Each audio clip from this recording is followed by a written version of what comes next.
dua hal. Pada saat mendoakan, pada saat membahas tentang doa di hadapan baginda Rasulullah, dia menyebutkan bahwa berdoa, bertawassul kepada orang soleh itu semua sebenarnya masuk dalam ranah pembahasan fikih. Kalau dia masuk dalam ranah pembahasan fikih, berarti yang salah itu bukan kafir, yang salah itu bukan bid'ah. Yang kita tentang ziarah kubur dan kemudian berdoa, bukan mendoakan mayit, tapi berdoa untuk diri kita dengan keberkahan orang yang ada di dalam kuburan. Ini bicara kuburan, ada suara di belakang ini. Ada kuburan? Tidak ada ya? Hah? Ada kuburan? Ada. Alhamdulillah, syukurillah. Setelah kemarin kita menjelaskan tentang pembahasan yang sangat penting, di mana kita tahu pada umumnya kita Ahlus Sunnah wal Jamaah melakukan serangkaian rutinitas, ada yang tahunan, ada yang bulanan, ada yang mingguan, di mana kita tahu bahwa di antara hal yang sudah menjadi rutinitas Ahlus Sunnah wal Jamaah adalah berziarah ke kuburan, baik itu orang tua mereka atau kerabat mereka, dan juga menziarahi tempat-tempat yang mereka anggap orang yang ada di dalamnya termasuk orang-orang yang soleh. Ini juga ke tempat-tempat di mana dikuburkan di dalamnya para nabi atau di tempat yang di dalamnya ada baginda Rasulullah SAW. Dan untuk pembahasan ziarah sudah selesai, di mana kita mengetahui hukum berziarah itu sepakat para ulama. Jadi kalau hukum ziarahnya itu sepakat ulama, itu dianjurkan oleh syariat berziarah. Hanya kemarin kita menjelaskan ada pembahasan yang sangat potensial untuk disalahpahami. Di antaranya adalah berdoa pada saat kita berziarah. Makanya kemarin sudah kita jelaskan ada 3 hal yang kita lakukan pada saat kita berziarah. Yang pertama, kita mengucapkan salam kepada ahlul kubur, dan hal ini tidak ada masalah. Seluruh ulama sepakat kalau datang ke kuburan, ucapkan assalamualaikum ya ahlal kubur atau assalamualaikum darul qaumin mu'minin. Ada salam-salam yang diajarkan oleh baginda Rasulullah SAW kepada para sahabat pada saat berziarah kubur. Makanya ucapan salam di kuburan itu dianjurkan. Kedua, mendoakan orang yang ada di kuburan dengan doa agar Allah menurunkan ampunan, agar Allah menurunkan rahmat. Ini juga termasuk hal yang disepakati oleh para ulama. Jadi tidak ada kata khilaf di sini. Yang ketiga yang kemarin kita bahas adalah pada saat kita datang ke tempat orang soleh, ke makom atau kuburan orang yang soleh, dan di tempat tersebut kita tidak hanya berdoa untuk orang yang sudah meninggal, tapi kita juga menjadikan mereka yang sudah meninggal ini wasilah, menjadikan mereka sebagai wasilah agar hajat kita disampaikan oleh Allah. Nah, ini yang ada pembahasan. Jadi kalau yang satu mengucapkan salam, yang kedua berdoa untuk mayit, itu ulama sepakat. Tapi yang 3 ini, yaitu pada saat kita berziarah, kita menjadikan orang soleh ini sebagai wasilah kita untuk disampaikan hajat kita, untuk disampaikan doa-doa kita, agar dikabulkan doa-doa kita. Nah, ini yang terjadi pembahasan, di mana kemarin kita jelaskan bahwa hal ini dilakukan oleh orang-orang terdahulu pada saat mereka berziarah ke baginda Rasulullah SAW. Di mana pada saat mereka datang untuk ziarah Nabi, untuk salam Ya, ada salam kepada baginda Rasulullah, tapi bukan seperti kita salam kepada kuburan-kuburan yang lain. Kalau kita datang ke kuburan lain, kita mengatakan Assalamualaikum ya ahlal kubur, tapi tidak seperti itu pada saat kita berziarah kepada baginda Nabi Muhammad SAW. Para ulama mengajarkan kita bagaimana cara ziarah kepada baginda Rasulullah. Di antara ucapan salamnya pun seakan-akan kita mengucapkan salam kepada baginda Rasulullah yang ada di hadapan kita. Jadi pada saat mengucapkan salam di hadapan maqam baginda Rasulullah, Assalamualaikum ya Rasulullah, Assalamualaikum ya Nabiyullah, Assalamualaikum ya Habiballah, Assalamualaikum ya Khalilullah, Assalamualaikum ya Safwatal Khalqi ajma'in, Assalamualaikum wa ala banatika, Assalamualaikum. Seperti itu kita mengucapkan salam kepada baginda Rasulullah SAW. Beda kalau kita ziarah kubur, beda pada saat kita berziarah kepada baginda Rasulullah.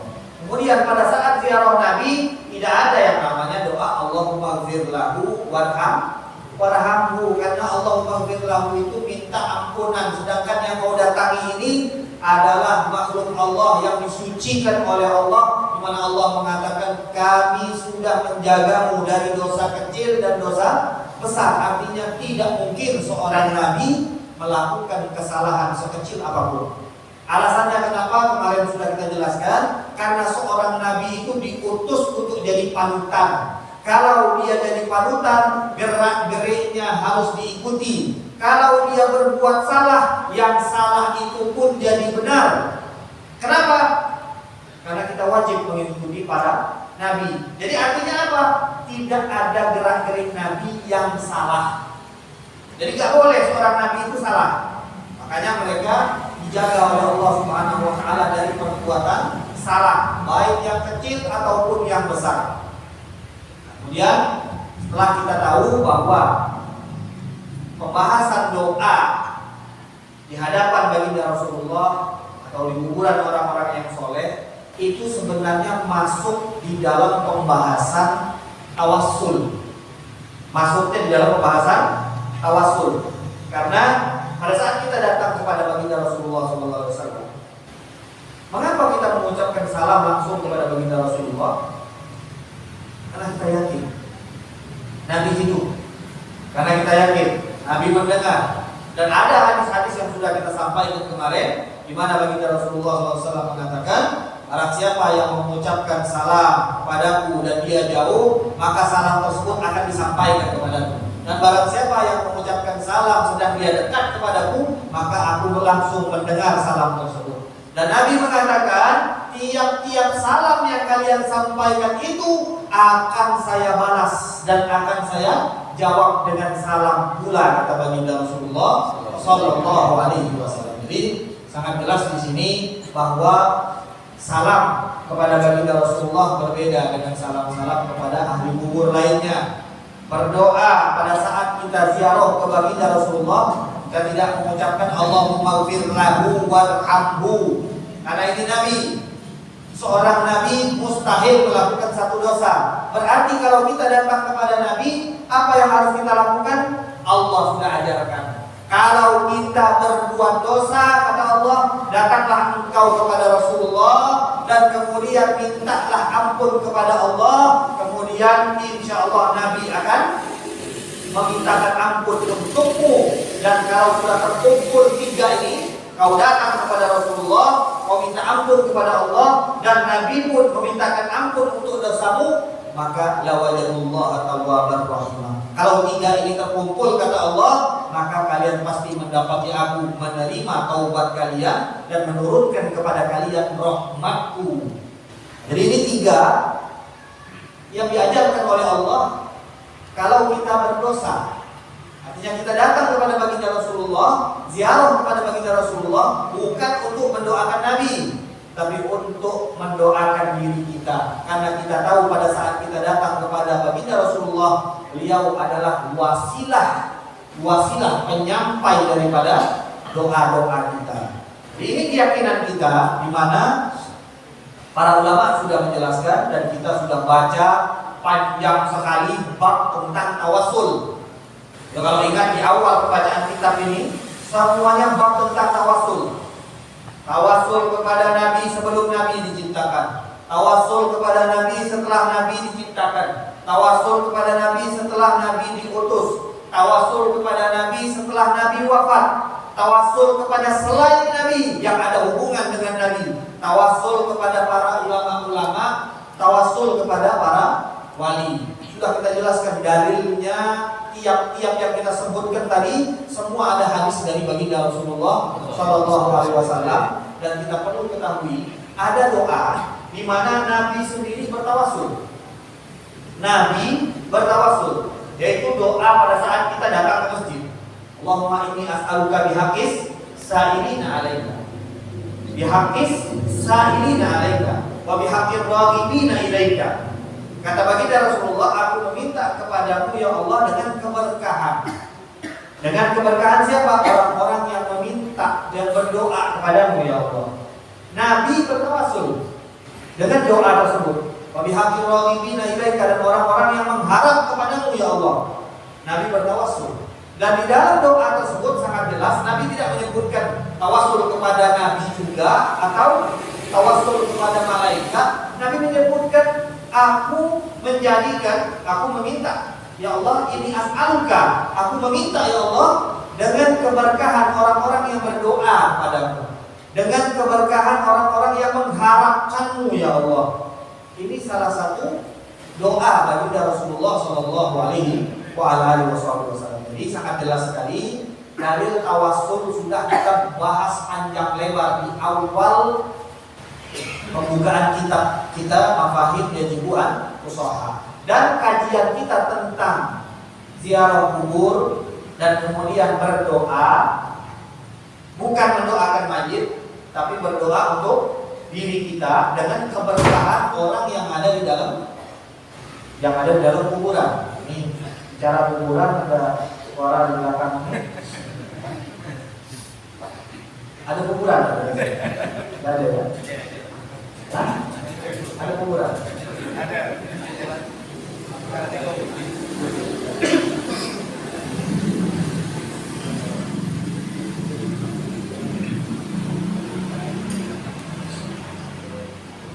Ini pembahasan kemarin kita sudah membahas tentang berdoa di hadapan baginda Rasulullah Shallallahu Alaihi Wasallam, dan sudah kita jelaskan juga bagaimana Syekh bin Taimiyah mengakui, ulama sepakat kalau doa ngadep kiblat, tapi kata beliau ulama berbeda pendapat doa ngadep makam baginda Rasulullah.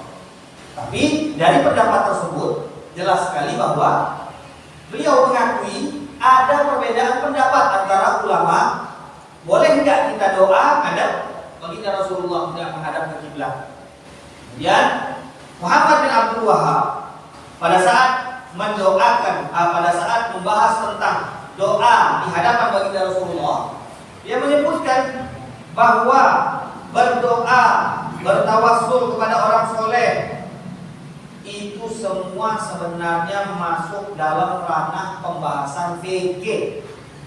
Kalau dia masuk dalam ranah pembahasan fikih, berarti yang salah itu bukan kafir, yang salah itu bukan bid'ah.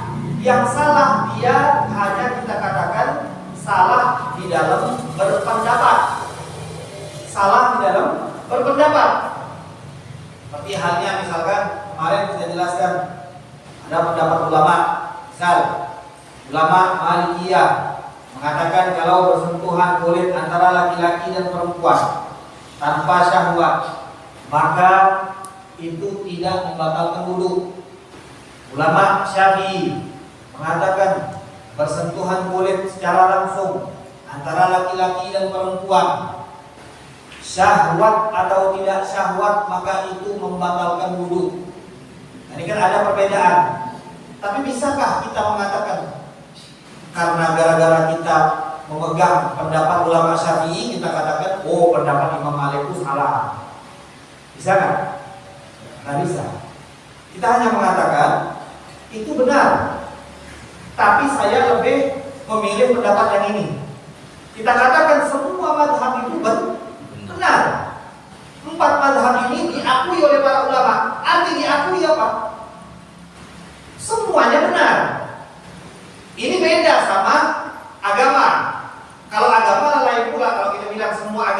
benar, tapi agama Islam saja yang saya pilih, ini liberal, beda, jelas salah. Tapi kalau di dalam fikih itu berbeda dengan memilih agama. Fikih itu dalam satu teks hadis, kadang-kadang ulama digambarkan oleh mereka. Misal ada satu hadis itu misal kita gambarkan seperti gajah misalkan. Ulama yang melihat dari depan, dia akan menggambarkan gajah mulai dari belalai. Ulama yang melihat dari belakang, dia akan menggambarkan gajah dari buntut. Jadi cara pandang mereka dalam mengeluarkan hukum dari teks hadis atau Al-Quran itu kira-kira seperti itu. Bakal ada perubahan dan perbedaan. Makanya tidak heran kita kalau melihat tadi masalah batal wudu, beda-beda para ulama. Tapi kita sudah menegaskan dari awal bahwa 4 mazhab ini semuanya diakui oleh para ulama. Apa arti diakui? Berarti semuanya benar. Semuanya benar. Hanya saja ada beberapa pendapat yang di dalamnya ulama berbeda-beda karena perbedaan pendapat mereka di dalam memahami teks Al-Quran dan hadis. Tapi kata para ulama, sebenarnya perbedaan itu hanya 1/4. 3/4 mazhab ini sama semua. 3/4 mazhab ini dari Hanafi, Maliki, Syafi'i, Hambali, 3/4 dari pembahasan fikih mereka itu kurang lebih sama. Yang beda itu hanya 1/4 saja. Tapi di dalam perbedaan ini kita tidak bisa mengatakan kalau Maliki misalkan mereka tidak mengatakan batal wudhunya, kita tidak bisa mengatakan oh berarti Maliki ini sudah syirik kepada Allah Subhanahu wa taala. Nggak nyambung pembahasannya. Karena ini pembahasan fikih. Jadi misal ada teks hadis, mereka menyimpulkan dari teks hadis ini, oh ini maknanya seperti ini, sehingga dibuatlah satu kesimpulan bahwa tidak batal wudu kalau tidak syahwat. Imam Syafi'i melihat teks hadis ini dan juga melihat teks hadis yang lain misalkan. Kemudian dibuatlah satu kesimpulan, oh enggak, ada Imam Syafi'i, kalau menurutku ini batal dengan menyentuh perempuan baik dia syahwat atau tidak syahwat. Kalau bersentuhan langsung kulitnya maka hukumnya batal wudhunya. Jadi kalau ada perbedaan di antara mazhab fikih itu tidak membuat seseorang menjadi bid'ah atau tidak bid'ah, apalagi syirik atau tidak syirik. Jadi bukan itu pembahasannya. Jadi hanya ini benar, ini lebih benar. Benar dan lebih benar. Bagi kita yang Syafi'i, kita karena ngikutnya Imam Syafi'i, pendapat Imam Syafi'i bagi kita lebih benar. Tapi pendapat Imam Malik kita nggak bilang salah, kita bilang itu benar. Tapi bukan salah. Kita hanya menganggap yang ini aku ikuti ini lebih benar.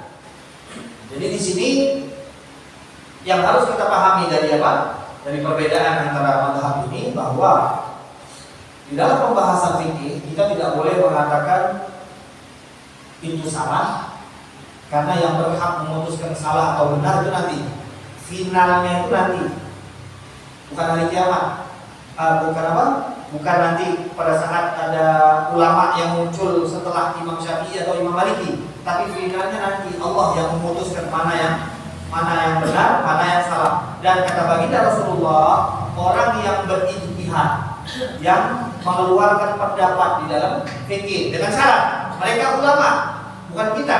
Ini pembahasan hadis yang dimaksud Nabi adalah ulama. Kata Nabi, ulama yang berpendapat dalam satu teks mengeluarkan satu hukum dari satu teks, dia sudah berijtihad dan dia ulama. Kalau benar dia dapat 2 pahala, kalau salah dia dapat 1 pahala. Berarti tetap dapat pahala dengan syarat yang mengeluarkan hukum adalah ulama. Jangan kita. Kalau kita salah benar tidak berdosa. Salah benar tidak berdosa. Kenapa? Karena mandai-mandai. Firman Allah macam ini makna ini kalau ku terawang-terawang model macam ini halaman terawang lah pakai firman Allah di terawang-terawang. Firman Allah kata baginda Rasulullah, man qala fil Quran bi ra'yihi fa asaba faqad akhta. Orang yang berusaha mentafsirkan Al-Quran dengan pendapatnya, kebetulan betul, tetap salah kata ulama. Bayangkan, padahal sudah, jadi misal dia tadi baca Quran, nah ini maknanya seperti ini, padahal dia mandai-mandai, habis itu dia baru buka, alhamdulillah betul ternyata memang begini, itu tetap salah. Kata ulama, kenapa kok bisa dianggap salah dan dosa dia? Karena dia sudah berani menentukan maksud Allah sebelum dia tahu hakikat dari maksud ayat tersebut. Jadi dia berani untuk menentukan sebelum dia tahu, itu dianggap satu kesalahan fatal dalam mentafsirkan Al-Quran.